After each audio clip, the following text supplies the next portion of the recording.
श्री सच्चिदानंद सद्गुरु साईनाथ महाराज की जय। सद्गुरु श्री साईनाथुनि शरत बाबूजी की जय। శ్రీ సాయి సచ్చరిత 23వ అధ్యాయం. జీవుడు వాస్తవానికి త్రిగుణాతీతుడు, కానీ మాయామోహితుడై తన సచ్చిదానంద స్వరూపాన్ని మరచిపోయి శరీరమే తాను అని అనుకుంటాడు. ఆ శరీరాభిమానంతో నేను కర్తను, నేను భోక్తను అని తలచి అనర్థమైన జనన మరణ పరంపరలలో పడి బాధపడతాడు. వాని నుండి బయటపడే మార్గాన్ని ఎరుగడు. గురువు పాదాలయందు ప్రేమపూర్వకమైన భక్తియోగమే అనర్థాలను ఉపశమింపచేసే మార్గం. మహానటులైన శ్రీ సాయి రంగనాథులు భక్తులను ఆనందంలో రంజింపచేస్తారు. వారు అవతార పురుషులని మేము విశ్వసిస్తాము. కారణం వారి లక్షణాలన్నీ అవే. అయినా నేను అల్లా యొక్క పాదదాసుణ్ణి అని వారు స్వయంగా చెప్పేవారు. సాక్షాత్తు అవతార పురుషులే అయినా లౌకిక వ్యవహారాలను, శుద్ధమైన వర్ణాశ్రమ ధర్మాలను చక్కగా ఆచరించి ప్రజలకు తెలియచేసేవారు. వారు ఎవ్వరితోనూ ఎప్పుడూ పోల్చుకునేవారు కాదు. ఇతరులను కూడా పోల్చుకోనిచ్చేవారు కాదు. చరాచరాలన్నింటిలో విశ్వంభరుని చూచేవారికి అనకువయే ఆభరణం. వారు ఎవరినీ తిరస్కరించేవారు కాదు, ఎవరినీ తుచ్చంగా చూచేవారు కాదు. అన్ని జీవులయందు చైతన్య ఘనుడైన నారాయణుణ్ణి చూచేవారు. అనల్ హక్, నేనే పరమేశ్వరుణ్ణి అని ఎప్పుడూ అనేవారు కాదు. నేను ఎల్లప్పుడూ పరమేశ్వరుణ్ణి స్మరించేవారి పాదదాసుణ్ణి, యాదే హక్ అని చెప్పేవారు. అల్లా మాలిక్ అని స్మరించేవారు. సత్పురుషులు ఏ జాతికి చెందినవారు, వారు ఏమి తింటారు, ఎలా ప్రవర్తిస్తారు అన్న విషయాలు, వారి స్థితిగతులు మనకు అర్థం కావు. వారు ఎల్లప్పుడూ అన్నింటికీ అతీతులు. జడులైన జీవులను ఉద్ధరించటానికి పరోపకార పరాయణులైన సత్పురుషులు సృష్టియందు అవతరిస్తారు. ఇదే సర్వేశ్వరుని కృప. పుణ్య సంచయం బాగా ఉంటేనే సత్పురుషులను గురించిన విషయాలు విని ఆనందించాలన్న కోరిక జనిస్తుంది. ఒకసారి ఒక యోగాభ్యాసి నానా చందోర్కరుణ్ణి వెంటబెట్టుకుని బాబా దర్శనానికై మసీదుకు వచ్చాడు. అతడు పతంజలి యోగశాస్త్రాన్ని సమగ్రంగా అభ్యసించాడు. కానీ అతని అనుభవం చూస్తే అతనికి ఒక క్షణమైన సమాధి స్థితి సాధ్యమయ్యేది కాదు. సాయి మహారాజు యోగీశ్వరులు. వారి అనుగ్రహం ఉంటే నా సంశయాలు తొలగిపోయి సమాధ్యావస్థ స్థిరపడుతుంది అని తలచి సాయిబాబాను దర్శించుకోగా అప్పుడు బాబా ఉల్లిపాయను నంచుకుంటూ రొట్టెను తింటూ కూర్చున్నారు.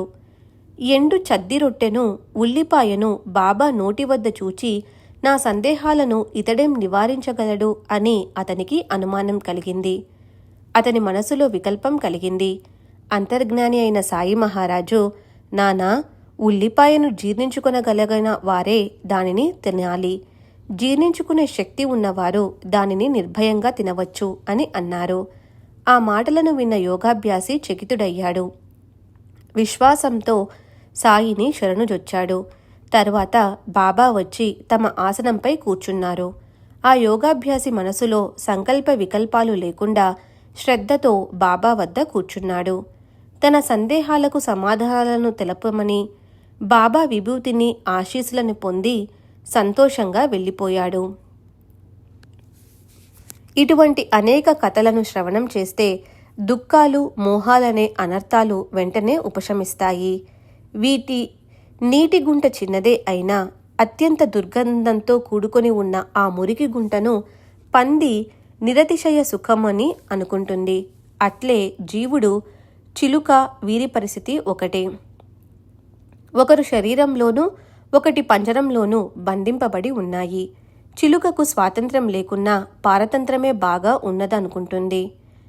కూపస్థ మండూకం వంటి ఈ చిలుక దాని సర్వసుఖాలు పంజరంలోనే ఉన్నాయని అనుకుంటుంది. పాపం, దానికి స్వాతంత్ర్యంలోని ఆనందం తెలియదు. కాముకుడైన జీవుడు కూడా అట్లే. ఆహా, నా పంజరం ఎంత సుఖంగా ఉంది, ఊగటానికి బంగారు కమ్మి ఎంత బాగా ఉంది, తల క్రిందులుగా వేలాడుతున్నా, కాలు కాస్తైనా కదలకున్నా పర్వాలేదు, నేను బాగా ఉన్నాను. బయట ఈ సుఖం లభిస్తుందా? తినటానికి దానిమ్మ గింజలు, రుచికరమైన మిరపకాయలు దొరకవు. నా సుఖాన్ని నేను చేతులారా వదులుకోవాలా అని అనుకుంటుంది. కానీ ఆ చిలుకకు తగిన సమయం వచ్చిందా? అకస్మాత్తుగా ఎవరో కలిసి ప్రేమగా దాని వెన్ను తట్టి కళ్ళకు అంజనం వేస్తారు. ఆ స్పర్శతో శక్తిపాతమై కళ్ళు తెరుచుకొని పంజరం నుండి బయటపడి రెక్కలు విప్పుకొని గాలిలో ఎగురుతుంది. ఇక దానిని ఎవరు ఆపగలరు?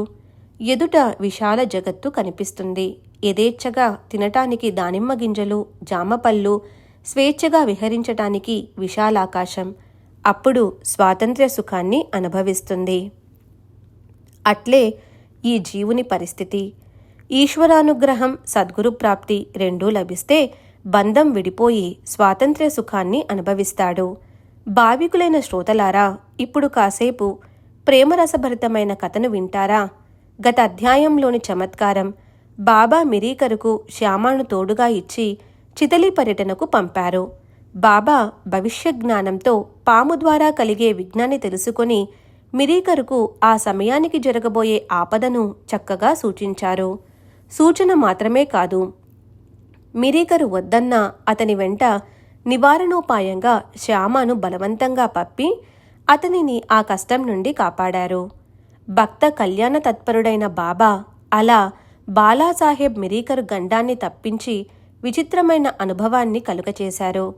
అంతకంటే ఘోరంగా శ్యామకు అకస్మాత్తుగా పాము కరిచిన పరిస్థితిలో బ్రతుకుతాడన్న ఆశ కూడా లేనప్పుడు బాబా అతనిని మృత్యువు నుండి విముక్తిని చేశారు. ముందుగా ఈ కథ శ్రోతలకు చెబుతాను. ఇది కూడా ఒక బాబా లీల. పాము కాటు వేసినప్పుడు బాబా ఏం ఉపాయం చేశారో చూడండి. సుమారు 7 గంటలప్పుడు శ్యామ చిటికన వ్రేలిని పాము ఎకాఏకి కాటేయగా అక్కడ విషం వలన మంట, భరించలేనంత అత్యంత వేదన, ప్రాణాంతకం వంటి ఆ బాధకు మాధవరావు భయభీతుడై తనలో చింతించసాగాడు. అతని శరీరం ఎర్రబారింది.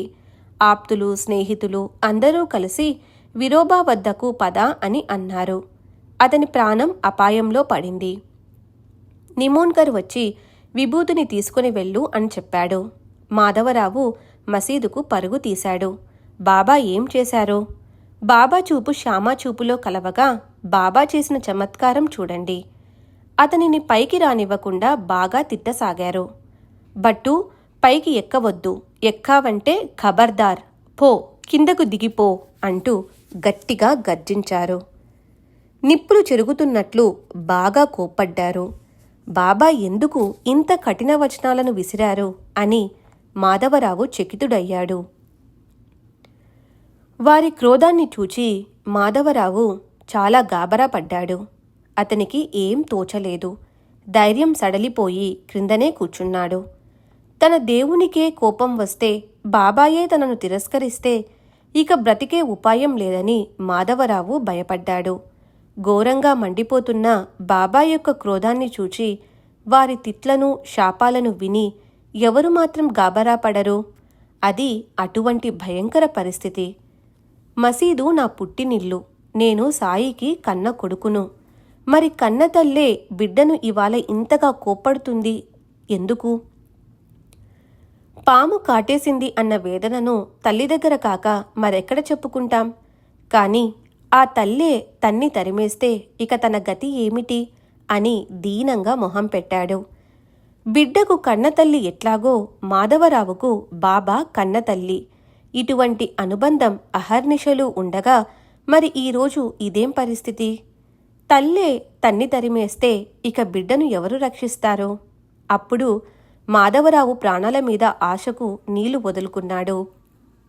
కొంతసేపు గడిచాక బాబా శాంతించారు. మాధవరావు ధైర్యం తెచ్చుకొని పైకి వెళ్ళి కూర్చున్నాడు. అప్పుడు బాబా, నీవు ధైర్యం వదలకు, ఏం చింతపడకు, నీవు బాగవుతావు. దయాళువైన ఫకీరు నిన్ను సంరక్షిస్తాడు.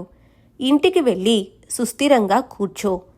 ఇంటి నుండి బయటికి ఎక్కడికి వెళ్ళకు. నిర్భయంగా నిశ్చింతగా ఉండు. నా మీద విశ్వాసముంచు అని చెప్పారు. శ్యామ ఇంటికి చేరుకునేసరికి బాబా తాత్యాతో కబురు పంపారు. అతనిని నిద్రపోవద్దని చెప్పు. ఇంటిలోనే తిరుగుతుండాలి. నచ్చిన దానిని సుఖంగా తిని జాగ్రత్తగా ఉండమని చెప్పు. కాకాసాహెబ్ దీక్షితుతో బాబా రాత్రి కునుకు పడుతుంటుంది, అతనిని నిద్రపోనివ్వకండి అని చెప్పారు. అలా జాగ్రత్త పడగా ఆ బాధ వదిలిపోయింది. వ్రేలిమీద విషపు మంట కొద్దిగా ఉంది. తరువాత అది కూడా పోయింది. ఎటువంటి భయంకరమైన గండం గడిచింది! ఇటువంటి ప్రేమమయి సాయిమాత భక్తుల కోసం కరుణతో కరిగిపోతారు. భట్టూ, పైకి ఎక్కవద్దు అన్న శబ్ద ప్రహారాన్ని బాబా మాధవరావు పైన ప్రయోగించారా? కాదు. ఆ శబ్ద సంధానం మాధవరావును ఉద్దేశించి కాక కాటేసిన పాముపై తీవ్రంగా ప్రయోగింపబడింది. ఎక్కావంటే ఖబర్దార్ అన్న సాయి నోటి నుండి వెలువడిన తీక్షణమైన ఆజ్ఞతో విషసంచారం ముందుకు ప్రసరించకుండా అక్కడే ఆగిపోయింది.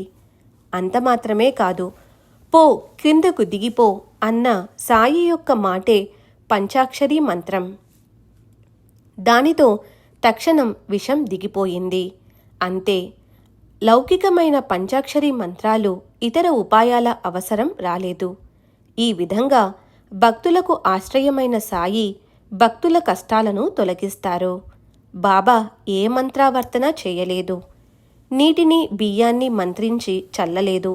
మరి విషం ఎలా దిగిపోయింది? ఇది చమత్కారం కాదు. వారి నోటి నుండి వెలువడిన మాట మాత్రంతో మాధవరావు బాధ తగ్గిపోయింది. వారి కరుణకు అంతమంటూ లేదు.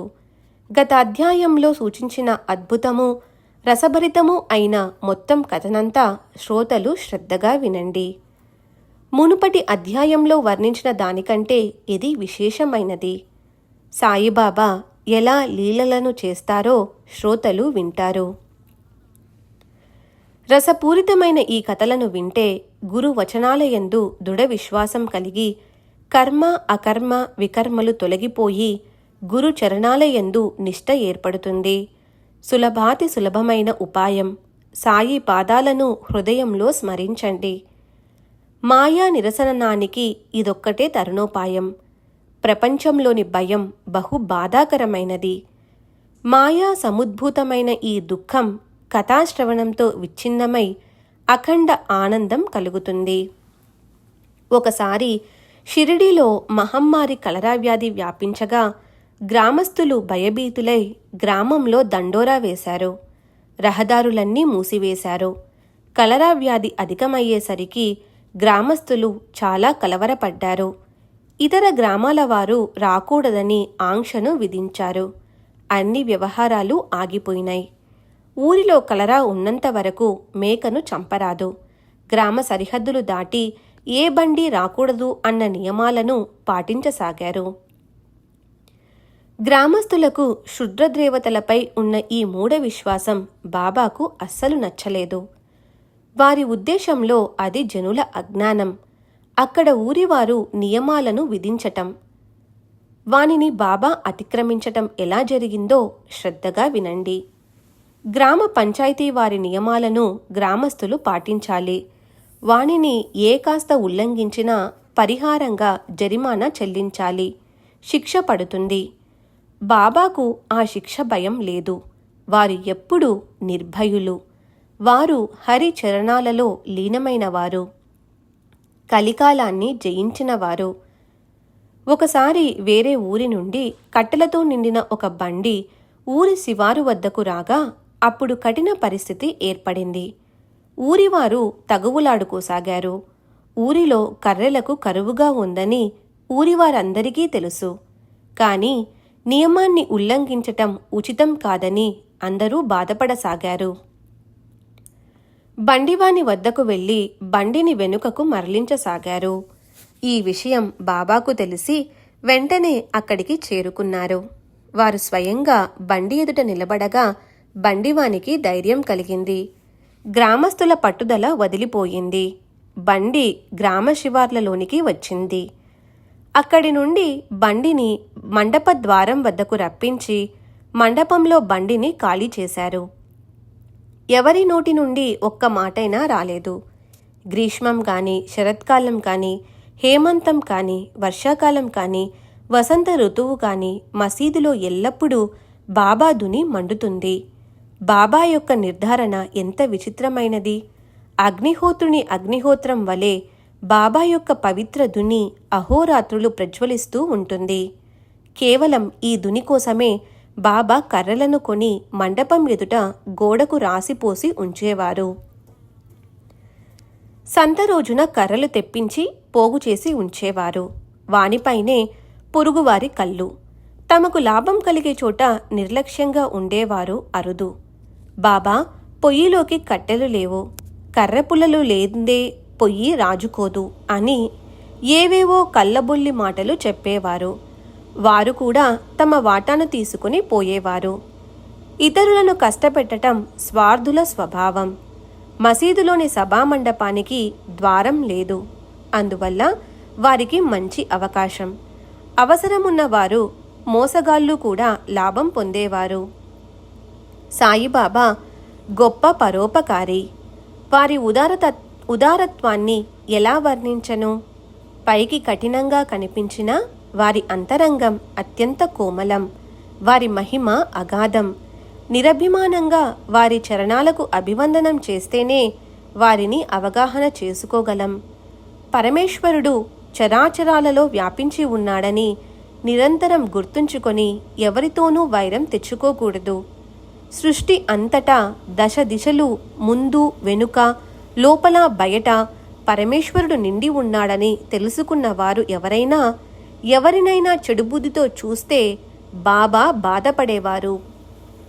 సాయిబాబాకు సంపూర్ణ వైరాగ్యం ఉన్నా సమాజ వ్యవస్థను రక్షించటానికి తమను ఆశ్రయించిన వారికి మార్గదర్శకంగా ఉండటానికి ప్రాపంచికుని వలె ఆచరించేవారు. ఈ మహాత్ముని నమ్రతను వింటే ఆశ్చర్యం కలుగుతుంది. భక్తుల ఎడ వారి ప్రేమ కనిపిస్తుంది. వారి అవతారం సార్థకం. వారి హృదయంలో దీనుల ఎడుల అమితమైన వాత్సల్యం. వారికి వినమ్రత చాలా ఇష్టమని కోటానుకోటు అనుభవాలను చెప్పవచ్చు. వారు ఉపవాస తపవాసాలు ఎన్నడూ చేసి ఎరుగరు. హఠయోగాది సాధనాలతో శ్రమించేవారు కాదు. రుచిగా కమ్మగా కావాలని ఎన్నడూ కోరుకునేవారు కాదు. ఆహారాన్ని కొంచెంగానే సేవించేవారు.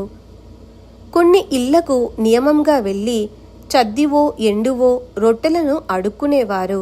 ఇదే వారి నిత్య భిక్ష. వారు జిహ్వను అదుపులో ఉంచేవారు. వారు జిహ్వ యొక్క కోరికలను తీర్చేవారు కాదు. మృష్టాన్నాలను ఆశించేవారు కాదు. ఏది లభించినా లభించకపోయినా సంతుష్టి పడేవారు. అలా ప్రాణధారణను చేసుకుంటూ నిరభిమానంగా ఉంటూ జ్ఞానానికి మోక్షానికి సాధనమైన శరీరాన్ని రక్షించుకునేవారు. వారి శాంతియే వారి భూషణం. వారికి మాలలు, అలంకరణలు, విభూతి మరియు చందన చర్చనలు అవసరం లేదు. శ్రీ సాయి పూర్ణ పరబ్రహ్మ. అతి పావనము, బోధదాయకము, భక్తి ప్రధానము అయిన ఈ ఆఖ్యానాలను శ్రద్ధగా శ్రవణం చేసిన వారి మాయ భ్రమ తొలగిపోతుంది. భావార్థులైన శ్రోతలు జతగూడినప్పుడు సాయి యొక్క నిధి తెరుచుకుంటుంది. వ్యర్థంగా కుతర్కం చేసే వారికి ఇది అర్థం కాదు. అమాయక భక్తులు ఆ ప్రేమను అనుభవించగలరు. ఇక తరువాతి కథానుసంధానం. శ్రోతలు ఏకాగ్ర మనస్సుతో వింటే ప్రేమ ఉప్పొంగి కళ్ళల్లో ఆనందాశ్రువులు నిండుతాయి. బాబా చాతుర్యం ఎంతటిది! వారి యుక్తి ప్రయుక్తులలోని మర్మాన్ని సద్భక్తితో తెలుసుకున్న వారు తరచూ అనుభవాలను పొందుతారు. ఈ సాయి చరిత్ర పీయూషపానం. దానిని శ్రద్ధగా ఆదరించి గురు చరణాలలో మనస్సు నుంచి కథానుసంధానాన్ని వినండి. ఈ కథ అపూర్వమైన ఆనందరస భోజనం. దీనిని సేవించేటప్పుడు శ్రోతలు త్వరపడకూడదు. రకరకాల పదార్థాలలోని విశిష్టతను యథేచ్ఛగా చవిచూడాలి. కట్టెల బండి కథ చాలు. అంతకంటే విలక్షణమైన మేక కథా వృత్తాంతాన్ని వింటే శ్రోతలకు ఆశ్చర్యం, గురుభక్తులకు ఆనందం కలుగుతుంది. ఒకసారి ఒక తమాషా జరిగింది. ఎవరో మరణానికి సిద్ధంగా బక్కచిక్కి ఉన్న ఒక మేకను తెచ్చారు. దానిని చూడటానికి జనం వచ్చారు. యజమాని గాని ఏ దిక్కు మొక్కుగాని లేని వారిని రక్షించేవారు సాయిమాత. బలహీనులు, రోగగ్రస్తులు, దుఃఖితులు మసీదులో సేద తీర్చుకుంటారు. మేకను తెచ్చినప్పుడు బడే బాబా దగ్గరే ఉన్నాడు. ఒక్క దెబ్బతో దీనిని చంపేసి బలి ఇవ్వు అని బాబా అతనితో చెప్పారు. ఈ బడే బాబా ఎంత గొప్పవాడు! బాబాకు కుడిచేతి వైపు కూర్చునేవాడు. ఇతడు ముందు చిలుము పీల్చిన తరువాత బాబా చిలుము సేవించేవాడు. బడే బాబా లేకుండా బాబా ఏ పని చేసేవారు కాదు. అతడు భోజనం చేయకుండా బాబా భోజనం చేసేవారు కాదు. ఒకసారి దీపావళి వంటి పండుగ రోజున పల్లాల నిండా పక్వాన్నాలను వడ్డించారు. పంక్తిలో అంతా తమ తమ స్థానాలలో కూర్చున్నారు. బడే బాబా అలిగి వెళ్ళిపోయాడు. బడే బాబా పంక్తిలో లేకుండా సాయిబాబా అన్నం తినరు. సాయిబాబా ఆహారం తీసుకోకపోతే ఇతరులెలా తింటారు? అందువలన అందరూ వేచి ఉండి చివరకు బడే బాబాను వెతికి పట్టుకొని వచ్చారు. అతడు పంక్తిలో కూర్చున్నాక బాబా ఆహారాన్ని సేవించారు. జరుగుతున్న కథను వదిలి బడే బాబా గురించి తెలియచేయాలనిపించింది. దీనిని అడ్డుకథ అని తలవకండి. బడే బాబా బాబా యొక్క అతిథి. భోజన సమయానికి సభామండపంలో బాబా పిలుపు కోసం చెవులు అటే ఉంచి క్రింద కూర్చునేవాడు. రెండు వైపులా 2 పంక్తులుంటే మధ్య భాగంలో బాబా విరాజమానులయ్యేవారు. బాబాకు ఎడమవైపున బడే బాబా స్థలం ఖాళీగా ఉండేది. నైవేద్యాలన్నీ పల్లాలలో వడ్డించాక ఆ పల్లాలను పంక్తిలో పెట్టాక భోజన సమయం రాగా భోజనం చేసేవారు తమ తమ స్థానాలలో కూర్చునేవారు. అప్పుడు బాబా స్వయం అత్యంత ఆదరంగా, పరమ ఆదరంగా ఉచ్చస్వరంతో బడేమియా అని పిలువగా అతడు వెంటనే వందనం చేస్తూ పైకి వచ్చేవాడు. నిష్కారణంగా అన్నంపై అలిగిన వానిని ఆదరించడమా? ఆహారాన్ని అవమానపరచిన వానికి ఇంత గౌరవం ఎందుకు అంటే బాబా లౌకిక వ్యవహార పద్ధతిని తాము స్వయంగా ఆచరించి చూపారు. భోజన పంక్తిలో అతిథికి పెట్టకుండా అన్నం సేవించడం ఉచితం కాదు. గృహస్థుల ఈ ధర్మాన్ని బాబా ఎప్పుడూ ఉల్లంఘించలేదు. భక్తుల ఆపదలను తొలగించే పనులను వారు స్వయంగా ఆచరించేవారు. అతిథి పూజతో ఇష్టప్రాప్తి. దానివలన అరిష్టాలు తొలగిపోతాయి, లేకపోతే విఘ్నాలు నిశ్చయం. అందువలన శిష్టులు అతిథులను పూజిస్తారు. అతిథి భోజనం చేయకుండా ఉంటే పశుపుత్ర ధనధాన్య వినాశనం. అతిథిని ఉపవాసం ఉంచితే అనర్థాన్ని ఆహ్వానించినట్లే. సాయి సమర్థులు బడే బాబాకు ప్రతిరోజు 50 రూపాయలను దక్షిణగా ఇచ్చేవారు. అతనికి వీడ్కోలు చెప్పటానికి స్వయం 100 అడుగులు అతని వెంట వెళ్ళేవారు. మేకను బలి ఇమ్మని ఆ బడే బాబాకు మొదటి అవకాశాన్ని ఇస్తే దీనిని ఊరికనే ఎందుకు వధించాలి అని అన్నాడు.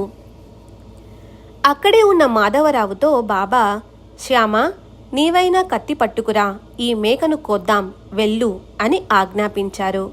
మాధవరావు గొప్ప భక్తుడు.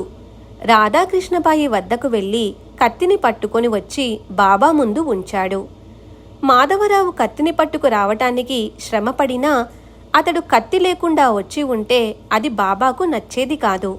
ఇంతలో ఈ విషయం రాధాకృష్ణబాయి చెవిలో పడి ఆమెకు దయ కలిగి కత్తిని వెనుకకు తెప్పించేసుకుంది.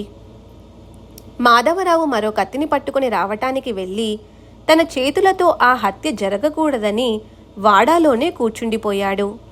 తరువాత కాకా దీక్షిత్ మనసును పరీక్షించాలని బాబా, నీవు వెళ్ళి కత్తిని పట్టుకురా, ఆ మేకను వధించి దానిని బాధ నుండి విముక్తి చేద్దాం అని ఆజ్ఞాపించారు. కాక అపరంజి బంగారమని బాబాకు తెలిసినా దానిని కాల్చిపుటం పెట్టితే తప్ప జనులకు విశ్వాసం కుదరదు. బంగారం మంచిదా కాదా అని గీటురాయి మీద పరీక్షించకుండా జనం ఒట్టి మాటలను నమ్మరు. విలువ రావటానికి రత్నం సమ్మెట పోట్లను సహించాలి. అట్లే సుత్తి దెబ్బలు సహించకుండా రాతికి దివ్యత్వం రాదు. కాక బాబా మెడలోని తాయెత్తు అయినా ఇతరులకి ఈ విషయం ఎలా తెలియచేయాలి? రత్నాన్ని పరీక్షించేవారు దానికి తీగ కట్టి అగ్నిలో వేస్తారు. సత్పురుషుల వచనాలను సందేహించే వారి సంకల్పం వ్యర్థం. వారి మాటలు సారహీనం. వారు పరమార్థాన్ని కించిత్తైనా సాధించలేరు. గురు వచనాలు వందనీయమని తలచేవారి స్వార్థం పరమార్థం సఫలీకృతమవుతాయి. కానీ వానియందు దోషాన్ని కుటిలత్వాన్ని చూచేవారు అధఃపతనాన్ని పొందుతారు. గురు సేవా తత్పరులు, గురువు ఆజ్ఞయందు గౌరవం ఉన్నవారు తమ ఇష్టాయిష్టాలను ఆలోచనలను గురువు శిరస్సుపై ఉంచుతారు. గురువు ఆజ్ఞను పాలించే సేవకులు స్వతంత్రంగా ఆలోచించరు.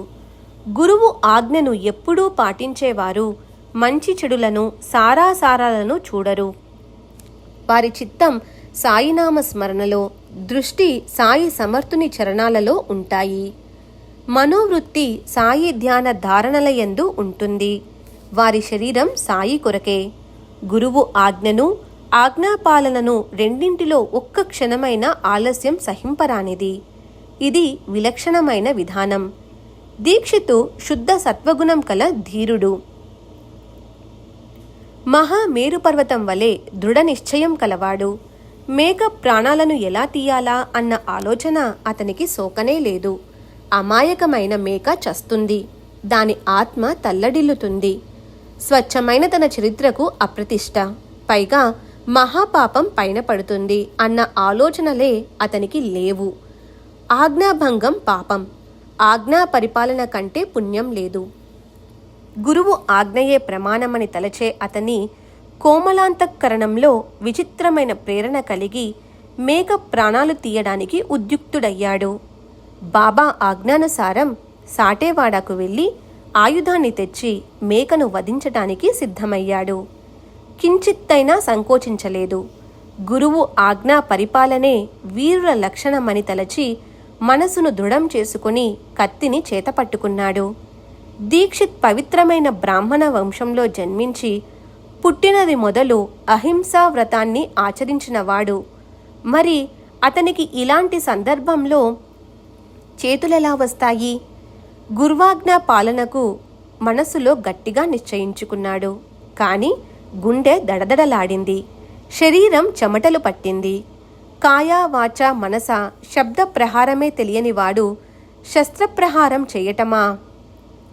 ఎంత కఠినమైన సంఘటన! గురు వచనాలను అవమానించిన వారికి వీరు గతి లేదు. పైగా వారి పూర్వపుణ్య కర్మ నిశ్చయంగా నశిస్తుంది. గురువు ఆజ్ఞా పరిపాలనే భూషణాలలో భూషణం. శిష్యుని అర్హతకు ఇదే గుర్తు. గురువు ఆజ్ఞ ఉల్లంఘనం మహాపాపం. గురువు ఆజ్ఞను ఒక క్షణమైన ఆలస్యం చేయకుండా పాటించాలి. అలా చేయటంలో సందేహించేవాడు దౌర్భాగ్యుడు, కొమ్ములు లేని నరపశువు.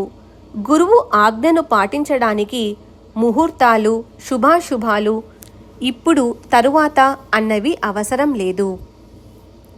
ఏమీ ఆలోచించకుండా వెంటనే ఆజ్ఞను పాలించేవాడు వివేకి. అలా కాక ఆలస్యం చేసేవాడు దౌర్భాగ్యుడు.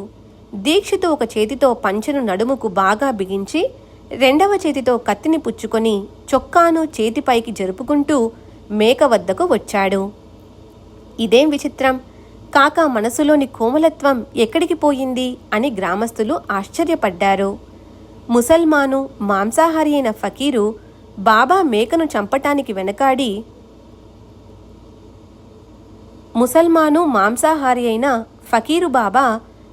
చంపటానికి వెనకాడి కత్తిని పట్టుకోనప్పుడు కాక ఎలా సిద్ధమయ్యాడు? మహాపురుషుల వజ్రం కంటే కఠినంగానూ కుసుమాల కంటే కోమలంగానూ ఉంటారని అంటారు. అది నిజమే. దీక్షితు కత్తి పట్టుకున్న చేయిని పైకి లేవనెత్తి, బాబా ఒక్కసారి చెప్పండి, దీనిని చంపేయనా అని అడిగాడు. శస్త్రధారణ ఆర్తులను రక్షించడానికి కదా. ఆ శస్త్రంతో నిరపరాధ మేకను చంపటమా? గురు సేవకే ప్రాణాలను అంకితం చేసిన వారికి సంకోచమా? దీక్షితు మేకను చంపాలని త్వరపడినా అతని హృదయంలోని కరుణ వలన చేయి వెనకకే గాని ముందుకు సాగటం లేదు. ఇంకా చూస్తున్నావేమి, చంపేసేయి అన్న బాబా చివరి ఆజ్ఞను విని దీక్షిత్ ఆవేశంగా దెబ్బ కొట్టడానికి వంగాడు. కత్తిని పైకెత్తాడు. మేకకు పోయే కాలం వచ్చింది. అయినా దానిని రక్షించేవాడు భగవంతుడు. అతని దయ తక్షణం దానికి ప్రాప్తించింది.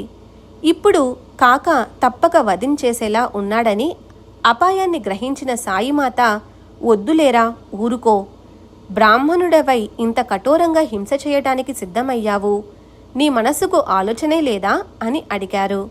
ఈ మాటలు విని దీక్షిత్ కత్తిని పడవేశాడు. అందరికీ ఆశ్చర్యం కలిగింది. మేకకు ప్రాణదానం జరిగింది. గురుభక్తి శిఖరాన్ని అధిష్ఠించింది. అప్పుడు కాక కత్తి పడేసి ఏమన్నాడో వినండి. బాబా, మీ అమృత వచనాలు మాకు ధర్మశాసనం.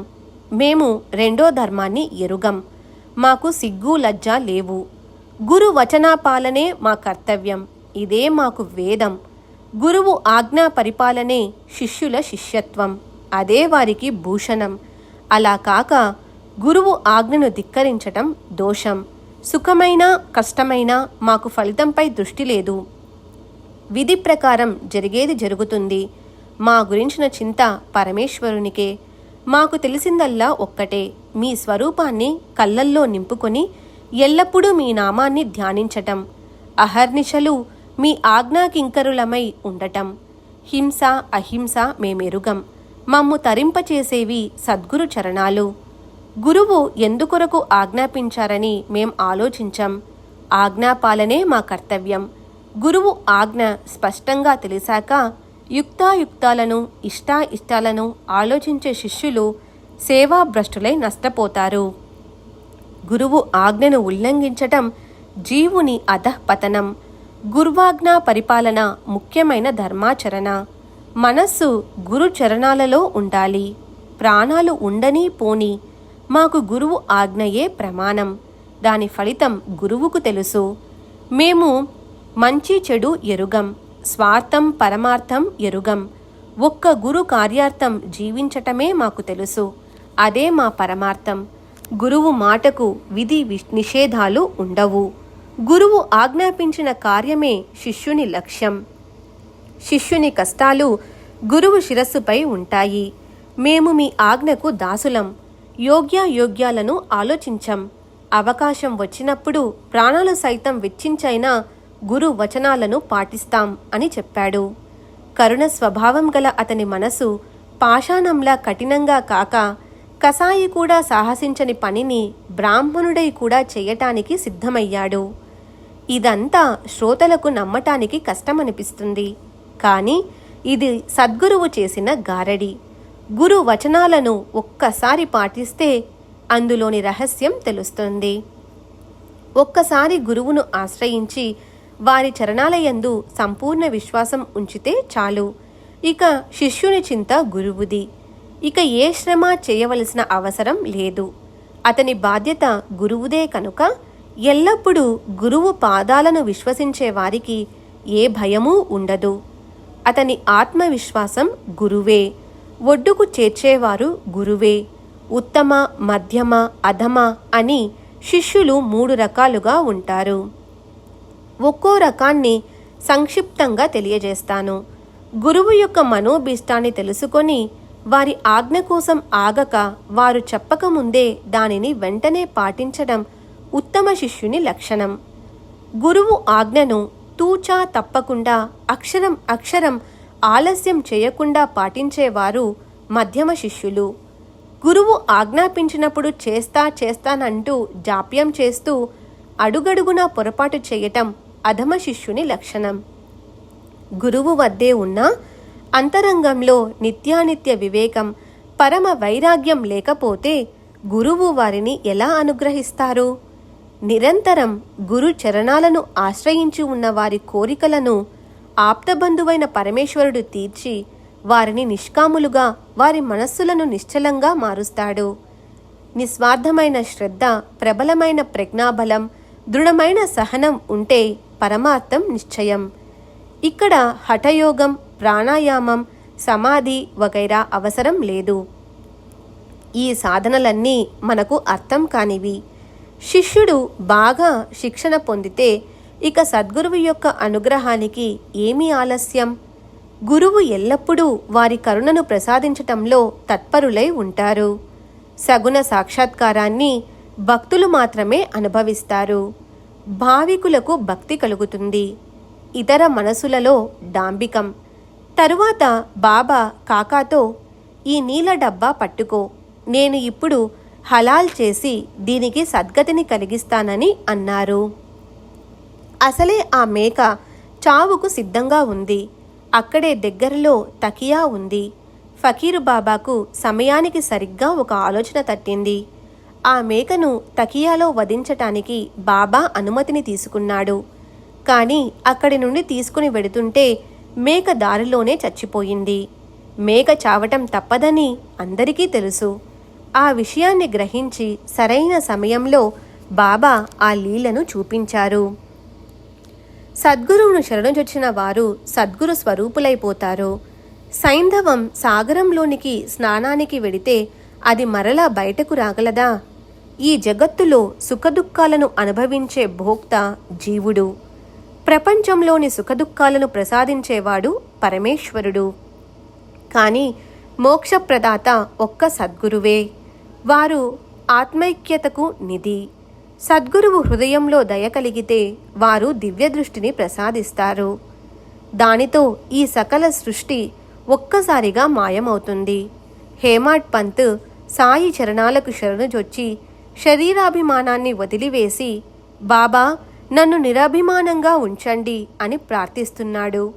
తరువాతి 2 అధ్యాయాలలో పరిహాసాలతో సాయి మహారాజు తయారు చేసిన హాస్యరస భోజనంలోని విశేషాన్ని గ్రహించండి. పైకి వినోదంగా కనిపించినా అది అత్యంత జ్ఞానదాయకం. అర్థం చేసుకున్న భక్తులు పరమ సుఖాన్ని పొందుతారు. స్వస్తి శ్రీ సంతసజ్జన ప్రేరితము భక్త హేమాడ్ పంత్ విరచితము అయిన శ్రీ సాయి సమర్థ సచ్చరితంలో గురుభక్తి లీలా దర్శనము అను 23వ అధ్యాయం సంపూర్ణం. శ్రీ సద్గురు సాయినాథార్పణమస్తు. శుభం భవతు. శ్రీ సచ్చిదానంద సద్గురు సాయినాథ్ మహారాజ్ की जय. सद्गुरु श्री साईनाथुनि शरत बाबूजी की जय.